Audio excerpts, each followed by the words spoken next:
আজকে তৈরি করে দেখাবো মজাদার সিঁদুর শুটকি ভর্তা। আর এই রেসিপিটা আমি জানি সবার কিন্তু অত্যন্ত লোভনীয় এবং অনেক জনপ্রিয়। এই শুটকির ভর্তাটা আপনি যদি গরম ভাতের সাথে খান তাহলে কিন্তু এটা জমে যাবে। আর আমাদের সিলেটে কিন্তু এই শুটকিটা অনেক জনপ্রিয় এবং এই শুটকি ভর্তাটাও কিন্তু অনেক জনপ্রিয়। হ্যালো ভিউয়ার্স, আসসালামু আলাইকুম।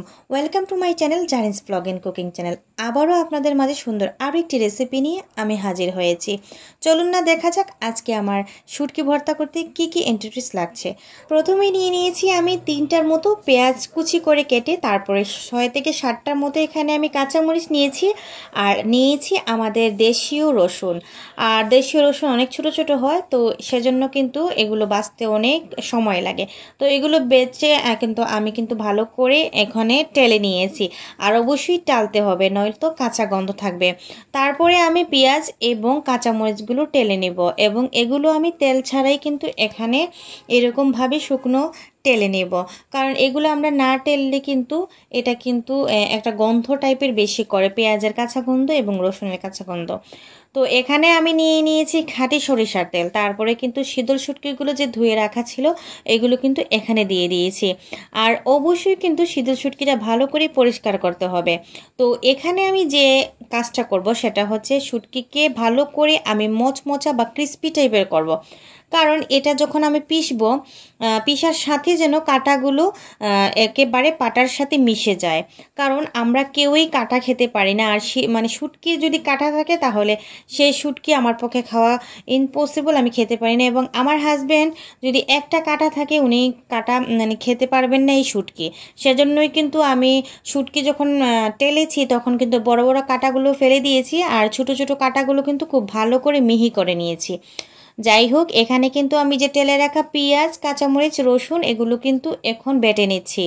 আর শিলপাটাটা আমার প্রতিদিনই লাগে, কারণ যে কোনো কিছুই কিন্তু আমি পিষে ব্যবহার করি।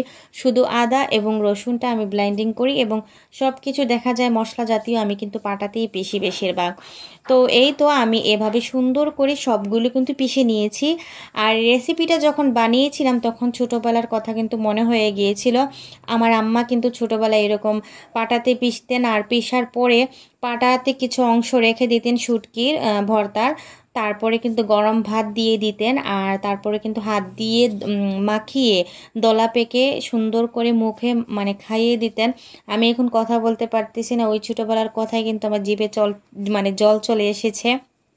যাই হোক, তো ওই ছোটোবেলার কথাটাই কিন্তু এখন খুব বেশি মনে হয়েছে। যাই হোক, আমি কিন্তু রসুন এবং পেঁয়াজগুলো কিন্তু পিষে নিয়েছি। এখন শুটকিগুলো বেটে নেব। তো শুটকিগুলো দেখতেই পাচ্ছেন অনেক ক্রিস্পি টাইপের হয়ে গেছে। তারপরে কিন্তু কিছুটা কাটা বাকি ছিল, আমি কিন্তু ফেলে দিয়েছি বড় বড় কাটাগুলো। এবং আমি খুব চেষ্টা করেছি অনেক জোর দিয়ে, যাতে এই কাঁটাটা কিন্তু ভালো করে পাটার সাথে মিশে যায়। কারণ কাঁটা আমরা কেউ খেতে পারি না, এবং আমার বাচ্চারাও কিন্তু এই শুটকি ভর্তাটা খেয়েছে। এটা কিন্তু দারুণ হয়েছে এবং খুবই খুবই ভালো লেগেছে। তো যাই হোক, আমি কিন্তু ঝাল একটু পরিমাণ কম দিয়েছি, তার কারণ হচ্ছে বেশি ঝাল খাওয়া ভালো না, সেজন্যই কিন্তু। তো এই তো আমি কিন্তু পাটায় পিষে সুন্দর করে এটাকে মানে করতেছি। যাই হোক, এখন আমি দিয়ে দিয়েছি 1 চা চামচ পরিমাণ লবণ। লবণটা আপনার স্বাদ মতোই দিবেন, জিনিস পরিমাণ অনুযায়ী আপনি দিবেন। তো শুটকিতে যেহেতু আমরা অলরেডি লবণ থাকে, সেহেতু কিন্তু এখানে কম দেওয়া যায়। তারপরেও কিন্তু আমি সাহস করে 1 চামচ দিয়ে দিয়েছি। আর ধনে পাতাটা থাকলে আরও টেস্ট হতো, বাট আজকে বাসায় ধনে পাতা ছিল না, সেজন্য দেইনি। তবে ধনে পাতার কারণে কিন্তু মজার কোনো হেরফের হয় নাই, দারুণ মজা হয়েছিল কিন্তু। ধনে পাতা ছাড়াও কিন্তু এই ভর্তাটা অনেক ভালো লেগেছে এবং গরম ভাত দিয়েও খেয়েছি। আবার এটা পাতলা ডাল হলে আরও ভালো হয়, পাতলা ডাল দিয়ে সুন্দর করে দলা পেকে নিয়ে ভাত খেয়েছি, খুব ভালো লেগেছে। তো আমার কিন্তু পিসাটা হয়ে গিয়েছে অলরেডি, আর একটাও কিন্তু কাটা নাই। সেজন্যই কিন্তু আমি এভাবে এত সাহস করে ভালো করে পাটা থেকে মুছে নিচ্ছি কিন্তু এই শুটকি ভর্তাগুলো। তো আজকের রেসিপিটা আপনাদের কেমন লেগেছে অবশ্যই কমেন্ট করে জানাতে ভুলবেন না। তো আজকের ভিডিওটা আসলে আপনাদের সবার কাছে অনেক লোভনীয়, সেটা কিন্তু আমি অলরেডি জানি, এবং আমার সব ফ্রেন্ড সার্কেলরা কিন্তু এই ধরনের রেসিপি তারা খুব চয়েস করেন। তো এই তো আমি কিন্তু প্লেটে নিয়ে নিয়েছি শুটকি ভর্তাটা গরম ভাতের সাথে খাওয়ার জন্য এবং পাতলা ডাল দিয়ে কিন্তু আজকের এই ভর্তাটা কিন্তু আমি খাবো।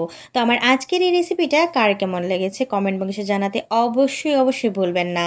তো ভিডিওর এই পর্যন্ত এসে যারা লাইক দিতে ভুলে গিয়েছেন প্লিজ ছোট্ট একটা লাইক করে দিবেন। তো আজকের এই ভিডিওটা কার কেমন লেগেছে অবশ্যই কিন্তু জানাবেন। তো আজকের মতো এই পর্যন্তই, নতুন ভিডিও নিয়ে অবশ্যই হাজির হব। সে অবধি সবাই ভালো থাকবেন, সুস্থ থাকবেন। থ্যাংকস ফর ওয়াচিং অ্যান্ড আসসালামু আলাইকুম।